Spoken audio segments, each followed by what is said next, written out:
Welcome to the Course of Action podcast. This episode is dedicated to the members of ODA 3212, their families, and their friends we will never forget. My guest today is Michelle Black, Gold Star widow who lost her husband in the Niger ambush of ODA 3212. Michelle is the author of Sacrifice, a Gold Star widow's fight for the truth, where she tells the stories of the members of ODA 3212 and the events that happened that day. This is an episode that you do not want to miss. It might even hit a little close to home. Please welcome Michelle Black.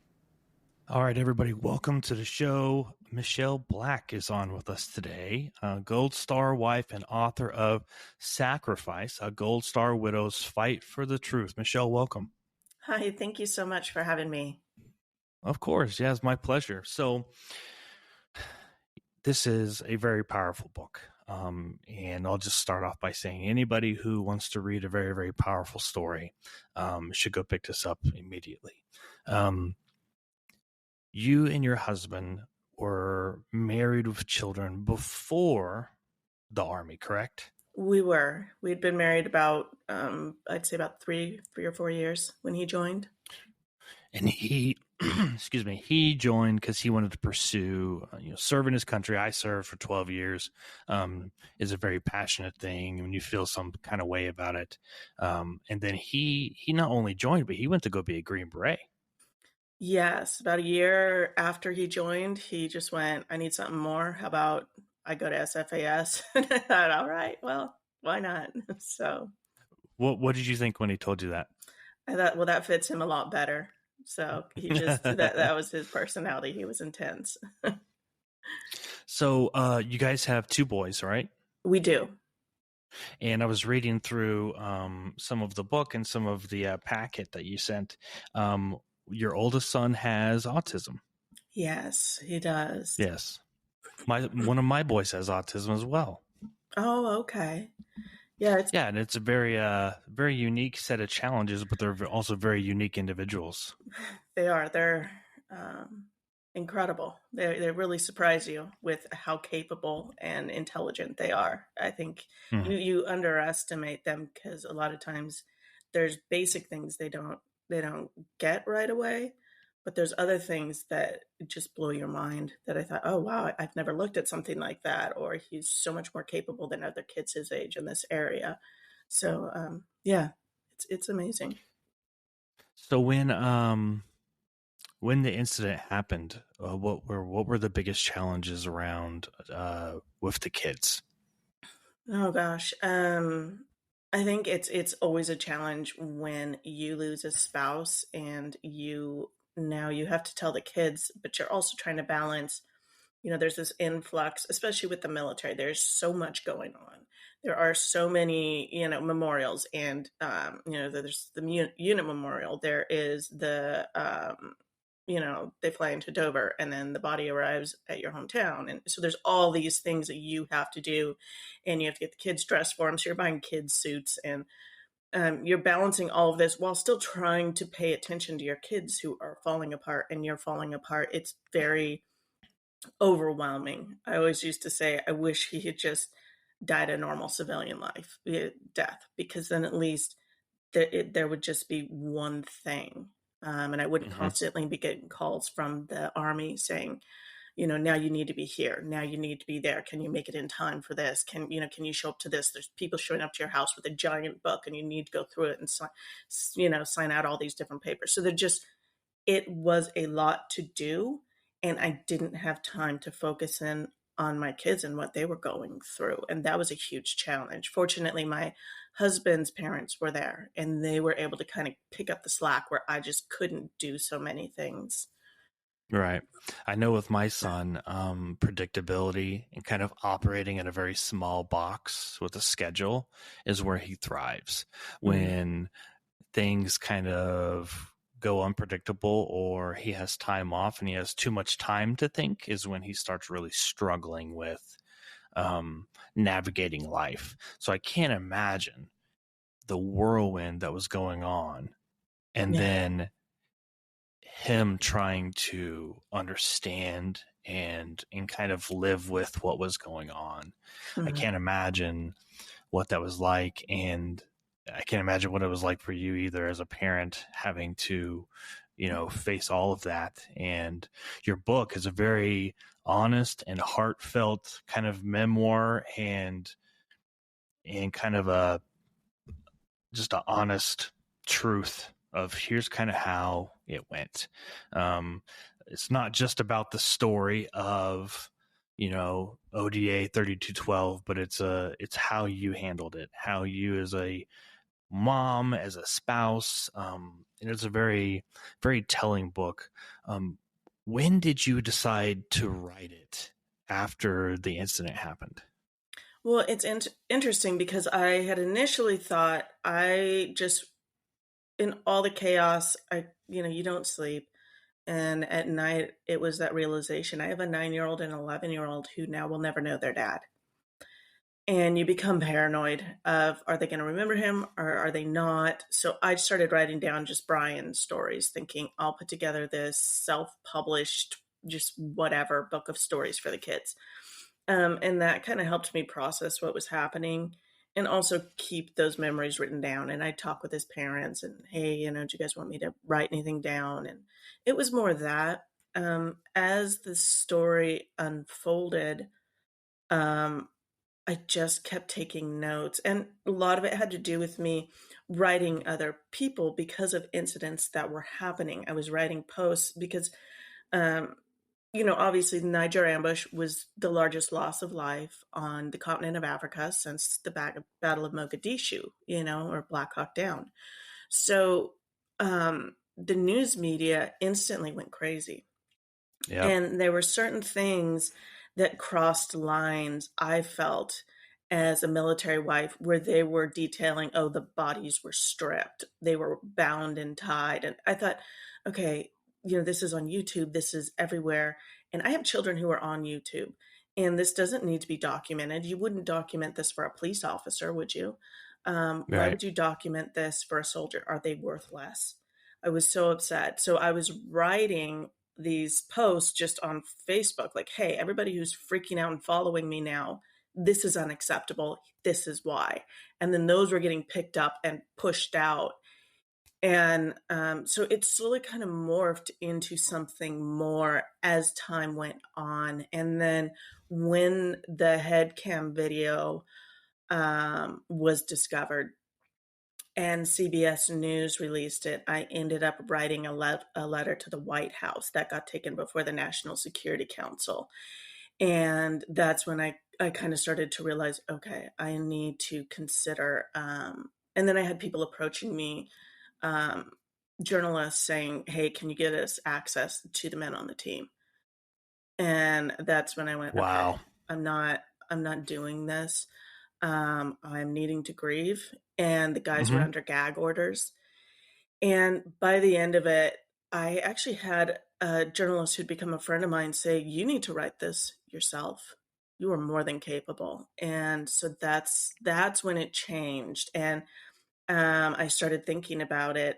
And then I thought, no, I'm not going to. I'm going to give the military a chance to tell us the truth, to run their investigation and bring us all of that. And I just wanted to grieve. I just wanted to let it go Yeah. and move on with my life as much as you can. And then AFRICOM briefed us and they blamed the team and they lied to us. And in the briefing room, and if you read the book, I go into detail what happened in there. It becomes very clear that they are giving us half-truths. They're giving us outright lies. There's a lawyer who keeps standing up and interrupting the meeting.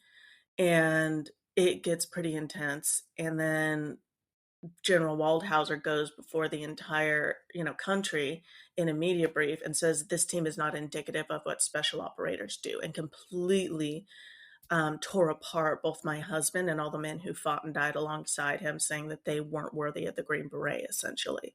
Mhm.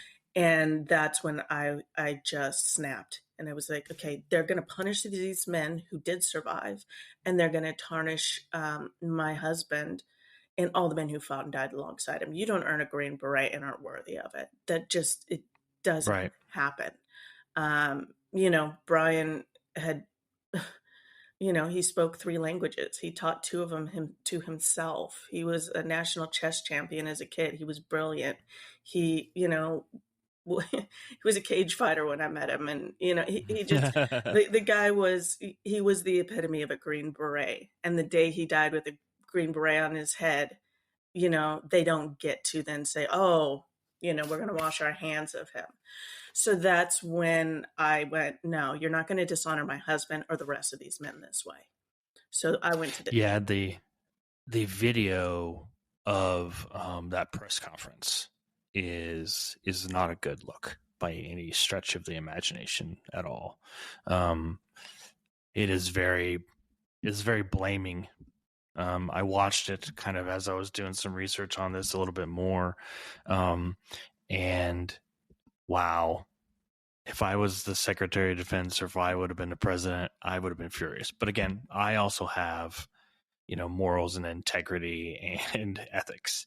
If this was on me, as hard as it would have been, and I can say this honestly, I would have stood in front of those cameras and said, "This is on me. This is on me." But I also, don't have a background in politics. I'm not corrupt, and I have a soul, and some of these guys don't. And the way the DoD handled it, it really made my stomach sick. Like, I had never really seen the full press conference, and I thought, wow. Like, it would have been better to not say anything at all. It would have honestly just been better to shut up. But the amount of misinformation, I can't imagine what you were going through. Just me doing some research and looking at all of this. And, when I watched the Netflix special, I did some research online, and it was so much misinformation. I'm like, oh, well, no wonder. No wonder this is so controversial. Nobody knows the truth. No, and if somebody does, they're sure as heck not saying it. And it was just, honestly, as a 12-year veteran, I felt very embarrassed for the military. Because I thought, wow, this could not have been handled worse. It was horrible. And I can't imagine, and you said you were trying to just handle the grief, but this has been going on for years, it seems like. Mm-hmm. And as a family, you almost want to just close the doors and say, hey, let's grieve. But reporters are knocking, the generals are in the media. It's just so controversial. I mean, what was it like when you finally did get to sit down and grieve a little? It's interesting. I think the real grieving process started happening when I sat down with the men on the team, and I had never realized how much they grieve. This is when I get upset. They grieve losing their friends, and they aren't allowed that. That bothered me so much. Yeah. As I sat down and interviewed them, and I was supposed to be the one who had lost so much, but they had lived and worked alongside my husband the better part of 3 years. I hardly saw him those 3 years. So by then they were closer with him than in many ways than I was. They knew what had happened more in his life and what had gone on with him personally for 3 years than I did, because I would see him 3 months a year, and they were with him the rest of the time. Mm-hmm. Like when he learned French, he had a friend there who they would practice French while they were deployed, and by the time he came home, he's speaking nearly fluent French. So that so when they're talking to me, and they're trying to be strong for me, and then I see the cracks start to form, that to me, it's like in that moment they became like my sons. I just wanted to fix it. And that's when I got it. I think that's why I got especially upset is, initially I was upset for me. I was upset that the guys were going to be punished, but I was upset for me and for my husband's parents, and, that we were being lied to because of the injustice. But as I saw that these men were coming home and that they had basically got, they'd gotten ambushed over there, but now they were coming home, and the people who they were supposed to be able to trust, their leadership, were mm-hmm. ambushing them and going to investigate them, not because they'd done something wrong, but because the people who had done something wrong were somehow valued more than they were. And Yeah. that to me, I just, yeah. And these guys, they weren't even mad about it. I think that's what broke me, is they just weren't, not only were they not mad about being blamed, I mean, yeah, they didn't want it to happen, but they were still just so upset about losing my husband and losing the other 3 men, and that was tearing them apart. That's what mattered more to them, and so they're apologizing to me.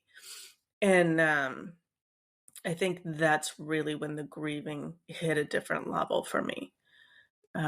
Yeah, and sitting there with those guys and them telling me the personal stories and seeing the way that that broke them. Yeah, you kind of realized, who all it was really hitting and how hard it was hitting them. And I know I've seen some crazy stuff in the military, and I can see how, there's been times where, someone in a leadership position did something and I wasn't even surprised. Yeah. It was hard to be mad about it because it was just, you almost saw it coming.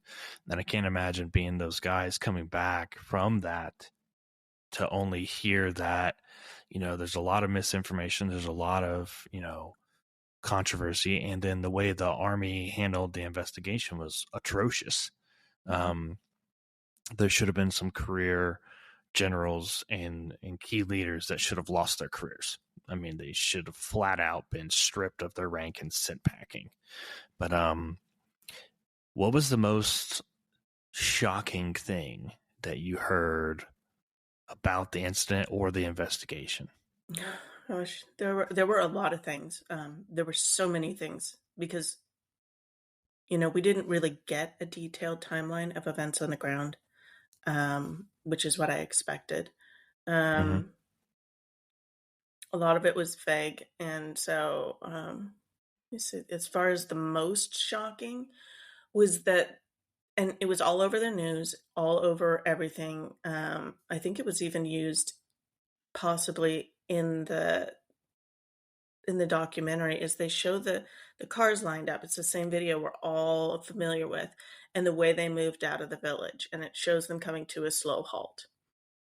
And this matters if you're in the special ops community, because you understand everyone was so upset. Why did Captain Parazzini order the team to stop in the middle of the kill zone? And there's several details about that are completely inaccurate, which when I realized and figured them out, I was so upset. First of all, when they left the village, they weren't under ambush. They were being shot at by 1 or 2 guys. So they were laughing. They weren't coming to a stop. They actually were moving through the area, but it also wasn't an ambush. They were being shot at by 1 or 2 guys. Then hearing the shots, the Nigerian counterparts were in the lead.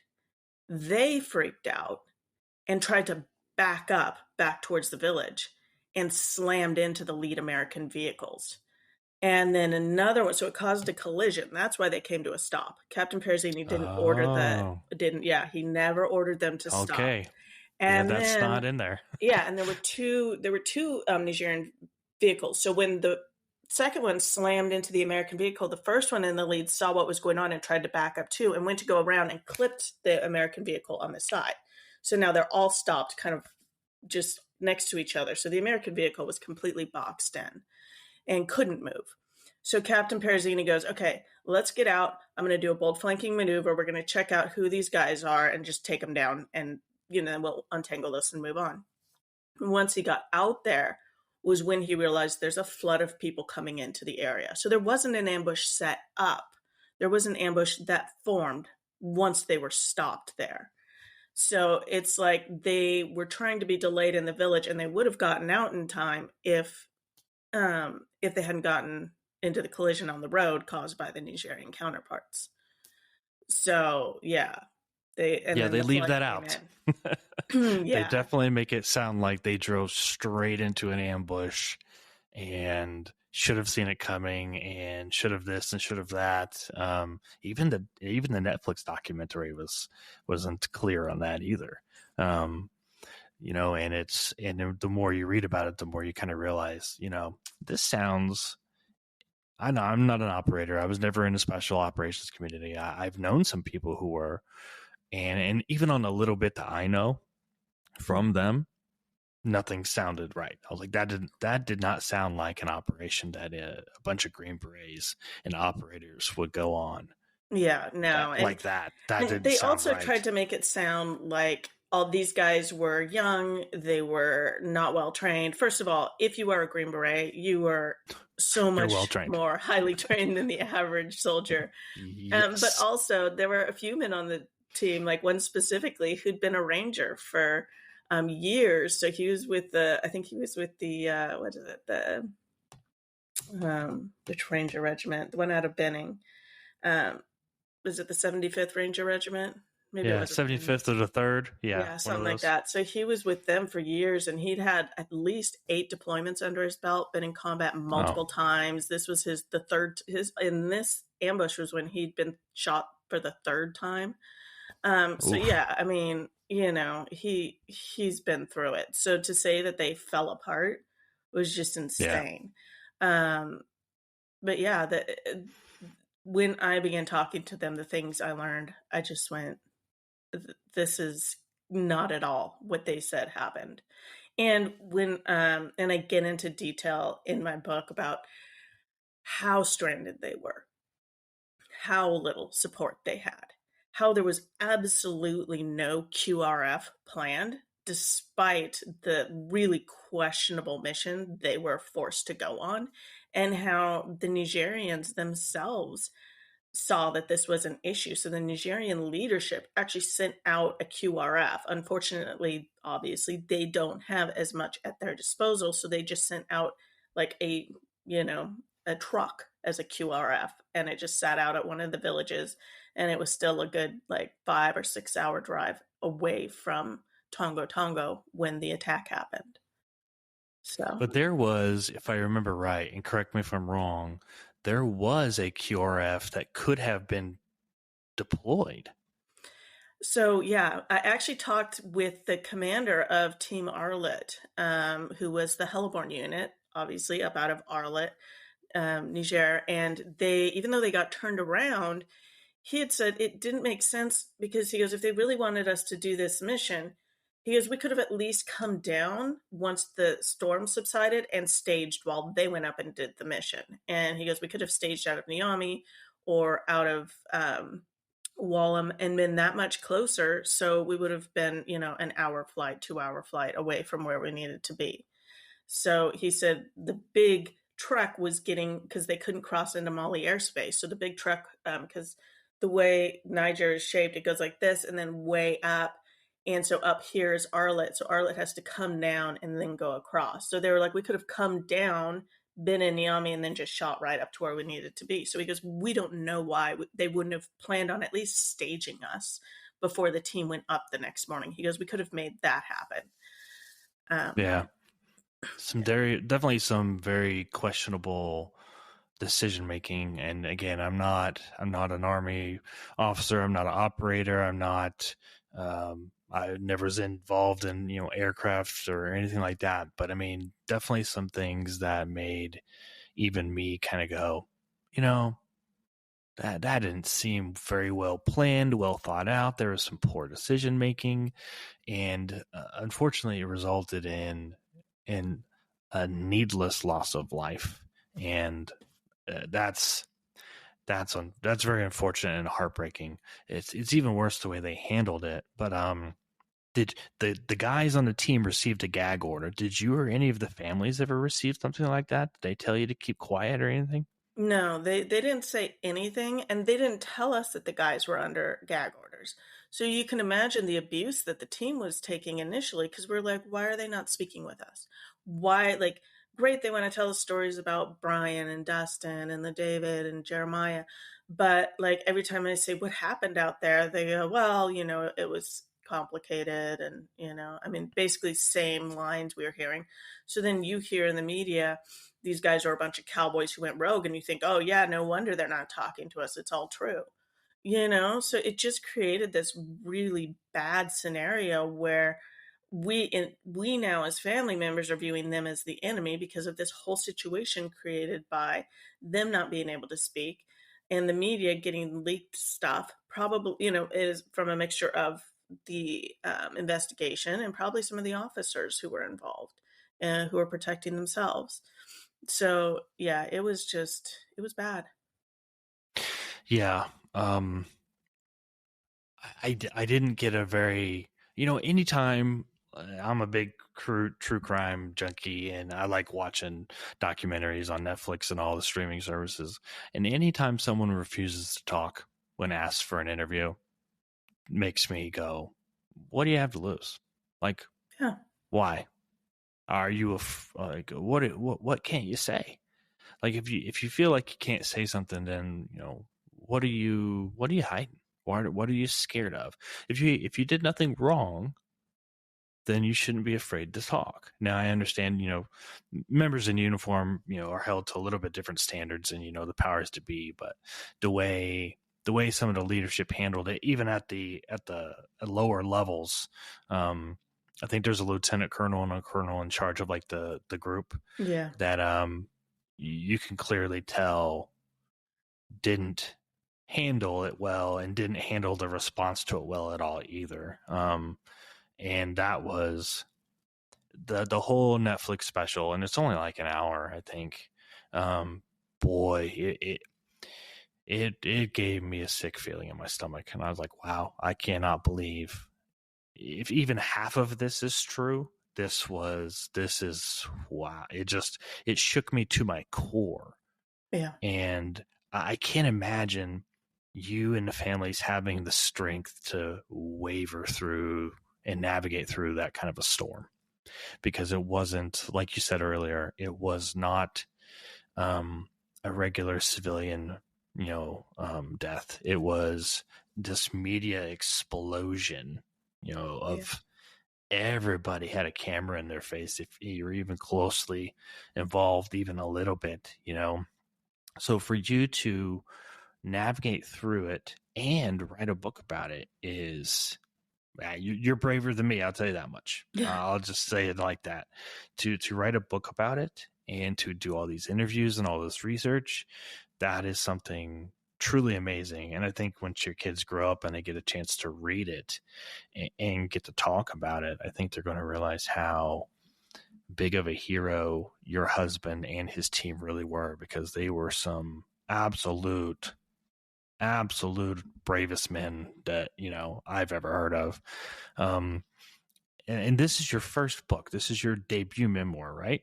Yeah, I honestly I'd always thought I'd learn to write one day, and never written anything. And then my first article got published in the New York Times in 2018, a year afterwards, and it was just about receiving his body home from the airport. It was a portion I was writing for the book, and that's kind of how I got picked up with a publishing agent, literary agent, and then yeah. So this is all new territory for me. Right? Yeah. So it's been a couple of years in the making then. Yeah, yeah. I didn't know. I had to learn so much. I had to learn the publishing process, which is a Yeah. huge thing. And honestly, because of being a Gold Star widow and because of the whole situation, I was a lot more fortunate than most authors. I was able to get my foot in the door a lot quicker than really is reasonable to expect. When Brian died and I decided to write this book, I told the guys on the team, okay, 2 years from the date of his death, I have to have a publisher. Otherwise, this just isn't going to work. Which later my agent was laughing. She goes, that's not really reasonable. But then we ended Yeah. up pulling it off. So I ended up signing a contract. Well, it was later, but I was offered a contract by Putnam, which is a part of Penguin Random House, in, I want to say, October 2019. So it happened pretty quick. Like, when you talk in terms of other books, like the Battle of Mogadishu, Black Hawk Down, that book, I believe, was 10 years after the date of the incident that Mm-hmm. came out. So to make it happen in under 4 years was, as a new author, that was it was a big Yeah, it's push. huge. So we've kind of talked a little bit about the writing process, and kind of how you did some research and put these stories together. Once the ink was dry on the contract, though, how did the writing process start to differ, and how did it start to get like real for you? Well, I had actual deadlines. So, we signed in January and I needed to have the entire manuscript in by July. Mm. So, yeah, that was a short time period. Fortunately, I'd been taking so many notes and writing so much. So then it was just sifting through.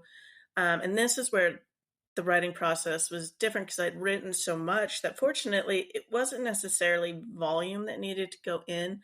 I needed to cut down to what really matters and what do people really want to hear. They don't want to hear this boring detail about my life because it's not relevant. And so like Brian and I, our story was, I don't know, 4 or 5 chapters long because I'd written so much in the beginning. And I think in the book I whittle it down to a chapter or two. Mm-hmm. And that's it, and that's out of 20 something chapters. So I just thought this isn't relevant. People want to read about what happened on the ground. They want to read about what does it feel like to go through this much media and chaos, and what were we being told behind the scenes, what the Trump phone call, like what was my experience with Trump, because people are totally obsessed with Trump. Mm-hmm. What is what's it like sitting in a media or in a briefing room with the AFRICOM. So trying to whittle down to what do people actually want to hear. And fortunately, with a literary agent, it's not like I knew how to do any of this. She could tell me like, Michelle, this is stupid. Nobody wants to hear this. I mean, she's nicer about it, but that was Right. Yeah. essentially the thing. Like, nobody wants to hear this. This is boring. Tell us about this. And I was like, okay. So, with the team that I had this extraordinary team, and they were able to tell me this is what we need and this is what it needs to look like by July. And even then with COVID and everything, I had some leeway to kind of, make sure I got it done in time. But yeah, probably the hardest section of the book, because there's multiple sections it's broken into. The hardest section for me, which makes sense, is the on the ground. Because even though I mean, hours of taped interviews with everybody from General Don Bolduc and Alan Van Zandt and all the men on the team, and, Team Arlet, Heliborn unit commander, and, people who were some of them were on the ground with investigators outside of Tongo Tongo. Some of them helped write up the awards and the punishments, just as that was kind of their tasking to help out the team. Like they were stuck with it wasn't like they wanted to write up these punishments or agreed with them. That was just part of their They were job told. description. Yeah. Yeah, so I had kind of some insight into that, which was interesting. But either way, trying to write the on the ground section when I've never been in battle, and also writing the men's conversations, and I'm finally having to call them up. I'm like, listen, I don't want to make you sound like women because I'm a woman and I don't know what you guys are going to be saying in the team room. So like, tell me, what are you guys saying in the talk? And what are some conversations I can put in there that really would be realistic between all of you guys? Right. And they were grateful for that because, I don't want to write. So, but also the weapons, like, I don't know what I don't shoot. Yeah. So having to figure out, what does a weapon sound like? What does it do when you're telling me that, you're burning off rounds in the chamber? What's that like? How does that feel? Mm-hmm. Like, do you have a video of it? So that was the hardest part for me to write because I'd never done it. So I was interviewing everybody again, just like, what's it feel like, smell like, sound like, all of that. So you kind of mentioned it a little, but I was going to ask you, what was it like reliving all of this and trying to put it into book form when initially the book idea was I'm going to build a collection of stories, for my kids so that they can know him when they grow up, to this is a real book with, contents that need to make that people will want to read. What was it like kind of reliving that and going through that process and seeing it shift? It was pretty amazing because then you put yourself in there more as a reader than as the person who lived through it. And I'm a huge reader. Growing up, I was the kid in the car with the flashlight, for hours. So I was thinking, I wouldn't want to read about this. This is boring. And it's weird to do that about your own life and analyze that. Like, I don't want to hear about my mom or my dad, or who cares about these people? These aren't people relevant to me if I'm the reader. Um, so this may be a story that I want to tell, but as a reader, this isn't a story I want to read. And it's interesting when you shift from that. I think people in general, we're all storytellers. So when we're with friends, we want to tell stories. Oh, my mom, or oh, my dad, But the truth is, most people aren't actually interested in hearing or reading those stories, unless they're Yeah, good yeah. friends of ours. Hmm. So having to consider that, but then also writing certain pieces that I lived through, but now writing them in hindsight. And when you're living through them and you're in shock and it's the beginning stages of grief, you're just you're going through the motions. But when you're looking back and you're writing that down, it was so incredibly painful, certain parts. So, like, when I talk about telling my kids about their dad, to this day, I still can't listen to it, read it. I listen to the Audible and I just crying. I can't read it. Sure. Parts of the book, when I was writing it to see how it sounded, I would try and read it out loud to, like, Brian's parents and, like, hey, how do you guys feel about this? That that just, no, that doesn't get read out loud. Oh yeah, I'm sure that was tough. Yeah, so there's just pieces like that from parts of the book that I just can't, you know. Yeah. What did his parents think about you writing a book? They loved it. They actually were probably the biggest encouragement I had the whole time. Anytime I was doubting myself or whatever, they just were 100% behind me. It was really incredible. You know, uh, they wanted to hear each step of it. They wanted to hear each chapter. They wanted to read it and give me input, and it was really fun. So, That's and awesome. Brian's dad, being former military, he was a Marine for years. He retired as a Marine. I want to say major, and he was really really into it. So he was a huge help. Yeah, So despite the deadlines and being signed to Putnam and Penguin, is a that's a big company. yeah. Um, Despite the deadlines, were there ever times where you just said, "Not today. I'm not today. I'm stepping away." Yeah, there were days where it was both emotional because there was also the mix that there were other people involved, So Hmm. like this was kind of a book and a story that I committed to with the men on the team, like, hey, I'm gonna do this for you. And there were times, honestly, they're tired. They want this to just go away. And I'm Oh calling yeah, up and I need things from them and I can tell they're spent. And it just creates this very difficult place emotionally where I'm like, I need this, but I also know that I can't push them right now. But it's so hard, So there were days when I would just put it down. I mean, there was one day I was so upset. I literally put it down. I don't think I'd run in a year, and I decided I was going out for a run to work it all out. I almost died, but I made it a mile. yeah. So that kind of thing helped. But yeah, yeah, there were days you need to just set it aside. And fortunately, these deadlines are malleable. So it wasn't like a hard, you have to be, have this done by July. It's just our printing date is this date and it can be moved. We don't want it to be moved.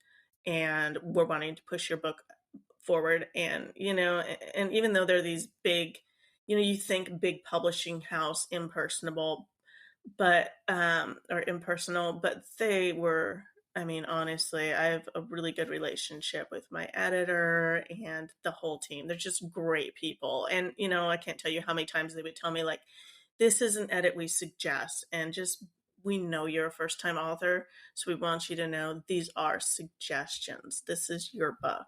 If you say no, we're going to go with that. So it wasn't like this big company feel where it's you have to do this because you're under the big bad publisher. And now that great people, very, very personal, very warm. Yeah. So I imagine I try to put myself in the shoes of a big publisher like that, and I can sit here and think, if I offered a contract to someone who is in your position and I wanted this story to be published, obviously as a company I'm going to make money off of it, and I'm asking you to do a lot so that I can make money off of it. With such a delicate story, yeah, I'm thinking the same way. Here's the deadline. Here are other deadlines. Obviously, this is going to be tough for you to do. yeah. So if we need to be flexible, let's be flexible. If Well, there's and ever issues, say so, and let's work together. As opposed to a fiction story, it's like, listen, you write the story so we can sell it. It's another Mission Impossible or James Bond or whatever your story is. Just write it and get it to us. What emotion is there involved? But on your side of things, and for other authors who have written very personal stories about their experiences and their background, I imagine I would think it would be a very, okay, we're going to go with this as we go with this. We're going to shoot for this deadline, this target, but we're going to understand that if it slows down, it slows down. yeah. Yeah. And, we did have the one deadline we did have going that we were up against, and we didn't know when it was, is we had the documentary coming out. We knew that would be coming out. We didn't know when that would be coming out.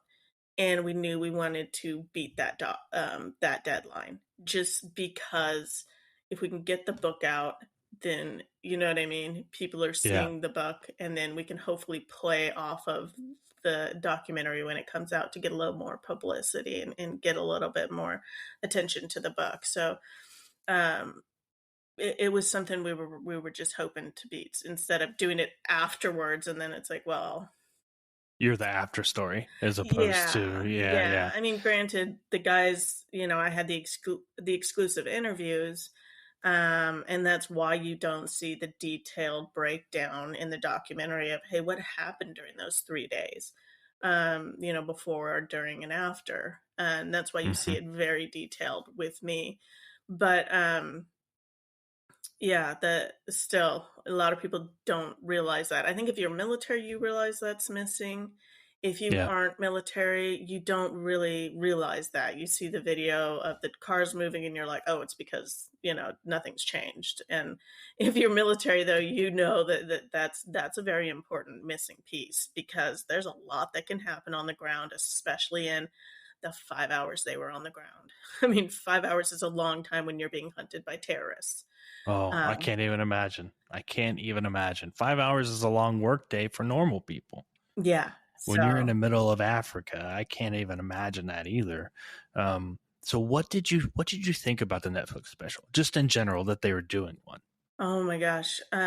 Well, first of all, I thought it was great because I thought it was wonderful to have, the time that I couldn't, as you can imagine, and you've read the book. It's if I go into each family's piece, that adds 2 chapters per family at least, and then that adds another 100 pages, 200 pages onto an already 300-page book, and people don't read 500-page books. They just don't. Mm-hmm. And then it's, who do I interview, how do I do that? And I was already being told that I couldn't write the book the way I wanted to, with where I had our story, and then I had the investigation story, and then I had the on the ground story. Unfortunately, my agent and the publisher disagreed. They thought I could do it, and so they helped me do it. But bringing up the other families with them, they were like, "How are you going to fit in everybody's story?" Yeah. And I was like, I don't know. And they were like, "You can't take everybody on." and ABC is already doing that, so you can't make that your responsibility, and they'll do a better job of giving them their own voice, where I couldn't necessarily do that in a book. I would be giving them my voice.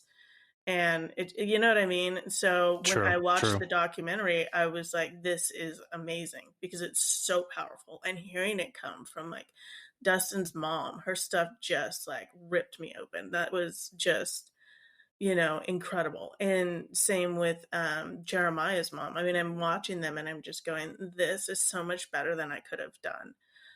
So I loved it. And I thought it was important that people could see it visually and see why it matters, because that's the whole point. That was the whole point with the book. This is why it matters.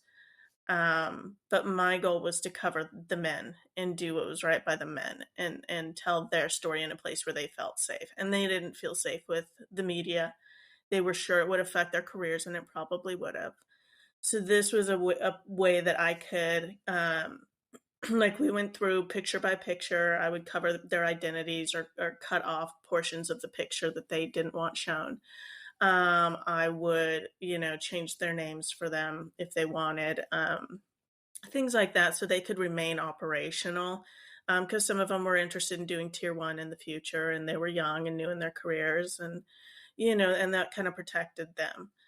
So Yeah, I can't fathom what it would be like having to sit there in front of the cameras and do that all over again for those families, especially that one father. I forget his name, yeah, but the one father in the documentary who's heavily featured in the documentary, but he is a very, very passionate guy. I think he was like a Marine. I think yeah. he was. Artie was former. I don't know what he was. Yeah, he might have been Marine or Army. So yeah, And I feel very passionately about the military. The military did a lot for me. It saved my life.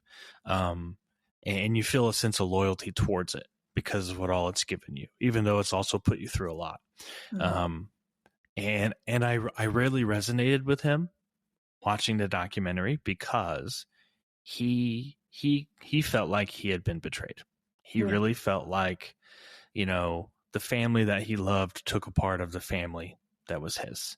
mhm, And I really resonated with that because just watching the documentary, I felt like, the same way. And I wasn't connected to your husband or his teammates at all. I wish I would have. I wish I would have known him. I mean, I'd be honored to.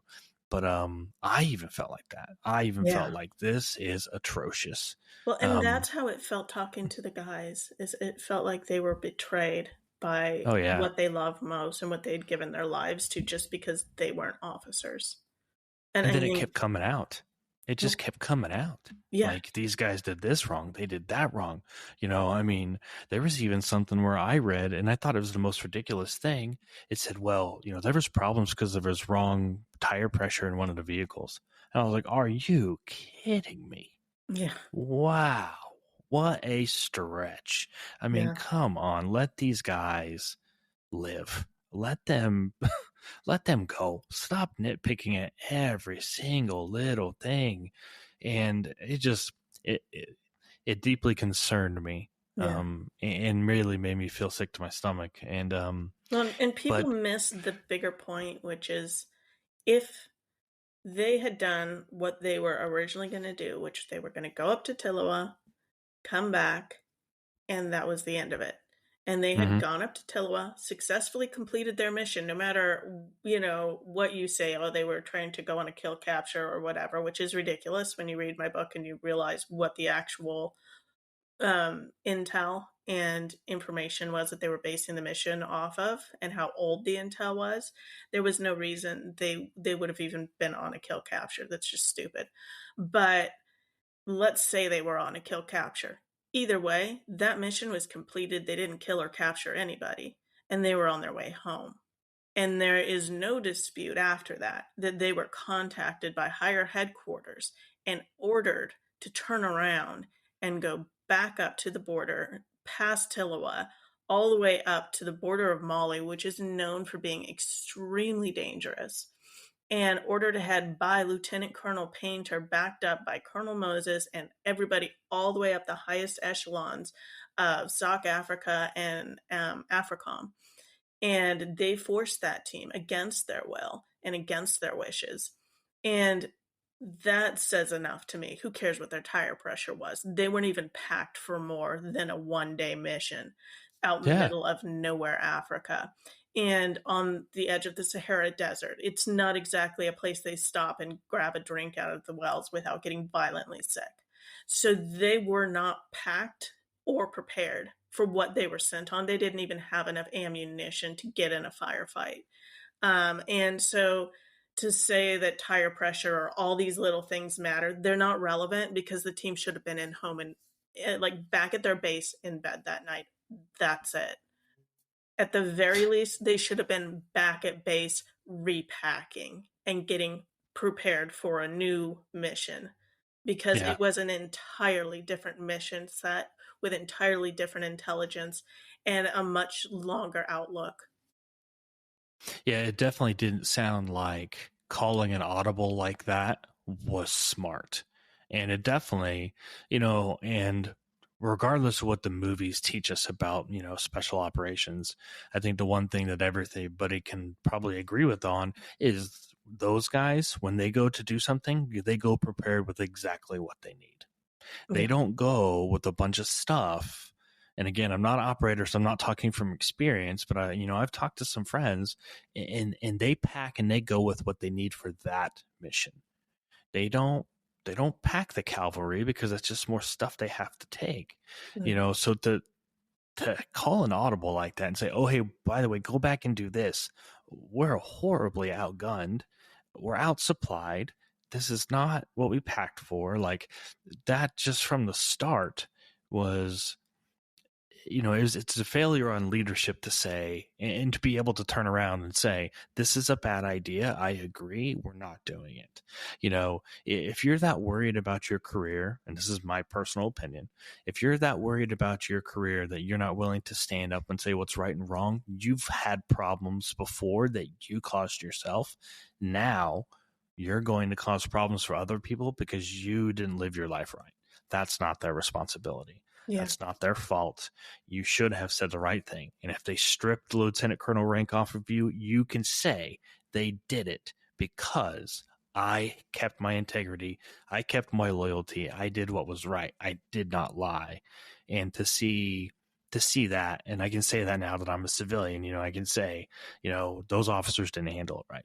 At all, No, and I by think any what stretch of happens a imagination. lot of times is you get these officers who think, well, they went to officer candidate school, they have a degree, so therefore they have a right to rising through the ranks, and they've made the right friends, they've got the right connections, so they have a right to a successful career and making it up to general, and they don't have a right to any more than my husband did. My husband had a Absolutely. degree. He chose to go enlisted because he wanted to be on the ground working with the men. He wanted that job. But does that make him worth less than the man who has the same degree he does, but chose to go to officer candidate school and go in as an officer? Does that make me and my family worth less as human beings and our future worth less than theirs? No. And I think that's the mentality that is wrong with our Yes. military, is that officers are considered valued higher than these other families. But I mean, even when you're looking at Green Berets, you're looking at anybody in the special forces community too, there's been, $1 million more per person invested into their training. So really their training is worth more than these Mm-hmm. officers' training. So all of this is just it's just gotten so twisted. Yeah. It's kind of like comparing apples to oranges. It's Yeah. like, what are we doing? What are we doing this for? Obviously, yeah, the special operations community is held, is a very highly trained and valuable asset to the military as a whole, because of the time spent in, you don't become a Navy SEAL or a Green Beret or a Ranger overnight. The pararescue guys don't, and the Air Force don't become pararescue, in a day. It takes these guys all years to do it, and for good reason, because they are the most prepared and highly skilled people that we have. And Yeah. I mean, in my opinion, when you have such an asset like that, you have to treat it like that. Um, Mhm. Kind of the last question I want to ask you, and we'll wrap this up. What are your feelings towards the military today? Honestly, my son wants to go in the military, and I really want to. I think it's a challenge because I want to see the issues with the officers fixed. I want to Hmm. see them. I do feel that if you have such an elite force, the special forces, then you need to have an elite set of officers who are being held to the highest standards. And if not, that they are cut off, not based upon their connections, not based upon, the good old boys club, but that it's plain and simply, how are we doing? As far as your job, we need to evaluate that better. And if that means that we are allowing those that they are leading to evaluate them, and those evaluations determine whether or not they ever get another promotion, then I'm fine with that.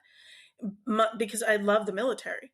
And I love everything to do with the military as far as like what it teaches, the discipline, I love just the values, there's so much about the military that's so good and so necessary in raising, young boys to be men and young girls to be women. I think it's just such a good institution.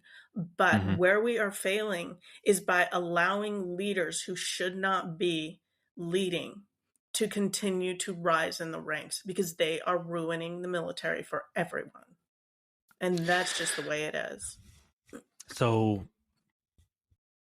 it's a difficult thing to analyze. Like every institution, it has its flaws, it has its hiccups. A little more at stake in the military to have when those flaws and those hiccups happen. Um, what is your mission like now, though? Now that this is kind of the book is out, you're telling your story publicly. Um, you're almost kind of reliving it again. But how are you taking kind of a different approach to it? What is your mission now?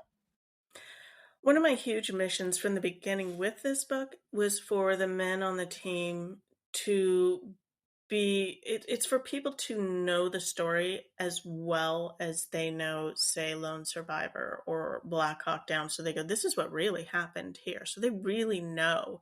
And so that these men really are acquitted of what they were accused of. And so that when people hear the Niger ambush, they don't see Captain Parazzini as the villain in this story anymore. They Hmm. see Lieutenant Colonel David Painter, and that's the name they equate with it. That's what I want to see. But as far as bigger scope, is I would love to see us come up with a better way of analyzing how we allow these men to raise through the ranks at the officer level, because there is such a huge cost when they fail. We talk about the red line in business, like when it comes to making money, your business has the red line, and you're either below the line or you're above the line. You're either losing money or you're making money. In Hmm. as far as assets, that's what I'm thinking. But in the military, our assets are human. People, yeah, Yeah. people. And so, that's our greatest asset. And so when we're in the red, that's a huge problem, especially when we are not being honest about what's causing it, because we're just going to continue to bleed out. We're going to continue to lose more lives. That's a huge problem. You have a leader who costs lives and you're pushing them ahead because they're well connected. You're just going to continue to lose people. And that's we can't allow that. Yeah, yeah. I think in any organization, that's a breaking point, but I think even more so in the military. And from my experience, I was in leadership positions too, and you know, you're put in tough positions because you're in charge, but you have to make tough decisions, and you got to know how to make them. And I think, especially in the special operations community, it, twice as much is at stake because of the nature of the business. So, I want to thank you for coming on today and telling your story. I want to thank you for the book. And even my wife took a look at it and was like, wow, what a powerful story. I can't believe she even sat down to try to write a book about this. As I know, it's amazing. But I thank you for your story. I thank you for coming on today. Where can people go to find out more other than the book? They follow you on social media, websites? Yeah, let me pull down a book real quick. So here's what the book looks like. It's called Sacrifice, A Gold Star Widow's Fight for the Truth. You can go to michelleblacksacrifice.com. I'm also on, Instagram, Twitter, and Facebook. So just look up my name, Michelle Black, and you'll see me pop up. Usually Michelle Black 71. Awesome. Michelle, thank you so much for coming on today. Again, I thank you for your story. Thank you for sharing it with me. I hope it does a little bit of justice to it. And again, I wish you all the success and everything that's deserving of the story. And I hope that for the guys of the team, I hope that this book helps them just as much as I'm sure it's helping you to kind of move, not necessarily move on and forget, but to move on and to go on with your lives, because some special men and women for sure. And I thank you again. Thank you so much. I really appreciate you having me on. This has been really fun getting to talk to you. Of course. Thank you very much. And we'll talk again soon.